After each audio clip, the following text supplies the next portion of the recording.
우리는 평생 누군가의 기대라는 보이지 않는 선 위를 걸어왔습니다.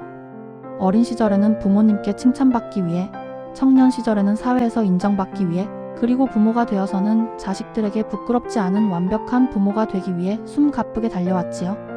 남들이 나를 어떻게 볼까 노심초사하며 그들의 칭찬 한마디에 세상을 다 얻은 듯 구름 위를 걷다가도 비난 섞인 눈초리나 무심한 말 한마디에 천길 낭떠러지로 떨어지는 기분을 느끼며 밤잠을 설치기도 했습니다. 하지만 이제 잠시 멈춰 서서 스스로에게 물어보십시오. 타인의 박수 소리에 귀를 기울이며 그들의 장단에 맞춰 춤을 추는 동안 정작 내 마음속에서 나 자신이 내뱉는 고단한 신음소리에는 얼마나 귀를 기울여 보셨습니까? 당신의 영혼이 굶주려 마르고 있을 때 당신은 타인의 밥상을 차려주는 데만 온 힘을 다해온 것은 아닙니까? 석가모니께서는 이 세상에 오시며 천상천하 유아독존이라는 말씀을 남기셨습니다. 이 가르침은 결코 내가 세상에서 가장 잘났다거나 타인을 무시하고 오만하게 굴라는 뜻이 아닙니다. 이 광활하고 끝없는 우주에서 오직 나라는 존재는 그 무엇과도 바꿀 수 없는 고유하고 존귀한 존재라는 엄중한 선언입니다. 어떤 직함이나 재산, 자식의 성공이라는 외부의 조건 때문에 귀한 것이 아니라 지금 이 순간 숨을 쉬고 대지 위에 서 있는 나라는 존재 자체가 이미 온전한 보석이자 우주라는 지혜입니다. 우리가 인생의 후반전에서 가장 자주 저지르는 치명적인 실수가 무엇인지 아십니까? 바로 나의 가치를 내가 스스로 결정하는 것이 아니라 타인의 입술 끝에서 흘러나오는 평가에 내 행복의 열쇠를 통째로 맡겨버리는 것입니다. 평생 가족을 위해 모든 것을 내어주고 헌신하며 사셨던 어느 어머니의 이야기가 떠오릅니다.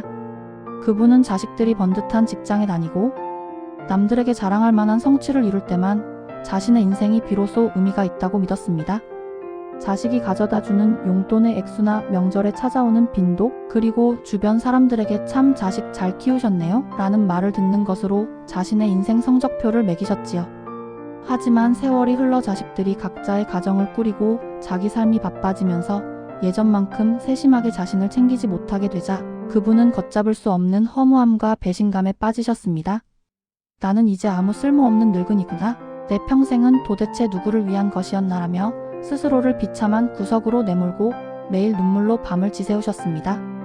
이것이 바로 우리가 범하는 가장 가슴 아픈 실수입니다. 나의 존엄함을 내가 아닌 타인의 행동이나 상황이라는 나약한 줄에 묶어두었기 때문에 그 줄이 조금만 흔들려도 내 인생 전체가 뿌리째 흔들리는 극심한 통증을 겪는 것입니다. 석가모니는 가르치셨습니다. 타인이 당신을 칭찬한다고 해서 당신이 더 귀해지는 것도 아니요. 타인이 당신을 비난한다고 해서 당신이 비천해지는 것도 아니다. 당신은 그저 당신일 뿐이며 그 존재 자체로 이미 세상 무엇보다 빛나고 있다. 남들이 세워둔 기준이라는 잣대에 맞춰 살기 위해 당신의 소중한 영혼을 깎아내리지 마십시오. 당신의 가치는 누군가의 입술 끝에서 나오는 평가로 결정되는 싸구려 물건이 아닙니다. 당신이 당신 자신을 얼마나 따뜻하게 대접하고 얼마나 깊이 이해해주느냐에 따라 당신의 삶은 이미 천국이 될 수도 지옥이 될 수도 있습니다. 이제는 타인의 시선이라는 보이지 않는 감옥의 문을 당신 스스로 열고 당당히 걸어 나오십시오.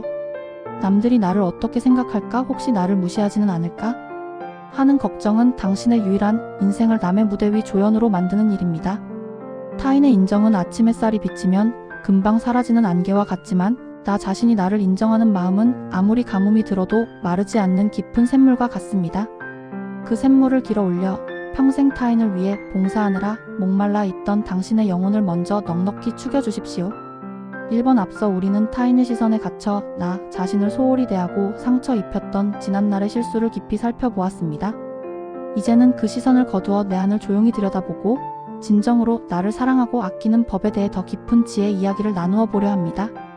석가모니께서는 임종 직전 슬픔과 두려움에 잠긴 제자들에게 자등명 법등명이라는 마지막 가르침을 남기셨습니다. 타인에게 의지하거나 매달리지 말고 오직 자기 자신을 등불로 삼고 진리를 등불로 삼아 묵묵히 걸어가라는 준엄한 말씀입니다. 이 말씀은 우리가 노년의 고독과 외로움을 대하는 자세에 큰 깨우침을 줍니다. 우리가 노년의 길목에서 흔히 범하는 또 다른 실수는 홀로 남겨지는 것이 두려워 자식이나 주변 인연에 과하게 집착하고 매달리는 것입니다. 내 마음의 텅 빈 공간을 타인의 관심과 연락으로 억지로 채우려다 보니 상대의 반응이 조금만 무뎌지거나 연락이 뜸해져도 서운함과 원망이 파도처럼 밀려와 가슴을 칩니다. 어느 퇴직한 어르신은 은퇴 후 친구들과의 모임에 유독 목숨을 거셨습니다. 모임에서 대화의 중심이 되지 못하거나 사소한 단체 대화방에서 소외되었다고 느끼면 자신이 세상에서 완전히 버림받았다는 망상에 사로잡혀 며칠을 앓아눕곤 하셨지요. 홀로 있는 고요함을 견디지 못해 늘 누군가를 찾아 헤매셨지만 정작 사람들을 만나고 돌아오는 길에는 차가운 밤 공기보다 더 시린 허전함을 느끼곤 하셨습니다. 이것은 나 자신과 단짝 친구가 되는 법을 잊어버렸기 때문에 생기는 일입니다. 석가모니는 말씀하셨습니다. 무소의 뿔처럼 혼자서 가라. 소리에 놀라지 않는 사자처럼, 그물에 걸리지 않는 바람처럼, 진흙에 물들지 않는 연꽃처럼 당당히 홀로 설 수 있을 때 진정한 평온이 찾아온다. 혼자 있는 시간은 결코 고립이나 비참한 외로움이 아닙니다. 오히려 소란스러운 세상의 소음을 잠시 끄고 비로소 나 자신과 깊은 대화를 나누며 내면의 지혜를 만나는 가장 축복받은 시간입니다. 나를 사랑한다는 것은 거창한 성공을 이루거나 누군가에게 과시하는 것이 아닙니다. 거울 속에 주름진 내 얼굴을 애틋하고 따뜻하게 바라봐주는 것, 고단했던 나의 과거를 용서하고 참 수고 많았다라고 말해주는 것, 그리고 오늘 나를 위해 정성스럽게 밥 한 끼를 차려 대접하는 일입니다. 이런 작은 행위들이 하나씩 쌓여갈 때 당신의 존재는 비로소 존귀해집니다. 내가 나를 진심으로 귀하게 여기기 시작할 때 당신의 내면에서는 그 어떤 인위적인 향수보다 은은하고 깊은 향기가 배어 나옵니다. 그 향기는 억지로 남을 끌어당기려 애쓰지 않아도 세상에 지친 사람들을 편안하게 불러 모으는 자비의 힘을 갖게 됩니다.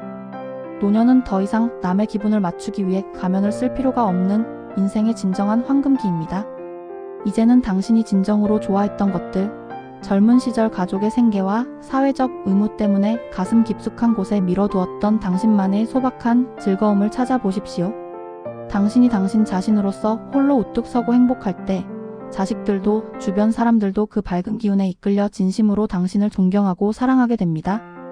남의 등불을 빌려 내 앞길을 밝히려 하지 마십시오.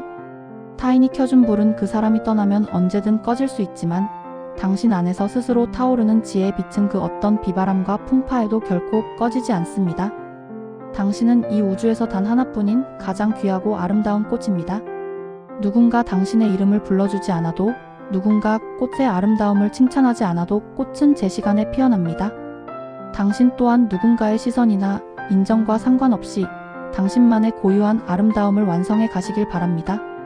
당신이 당신의 손을 따뜻하게 잡아줄 때 노후의 외로움은 신기루처럼 사라지고 비로소 평온한 기쁨이 당신의 마음에 깃들 것입니다.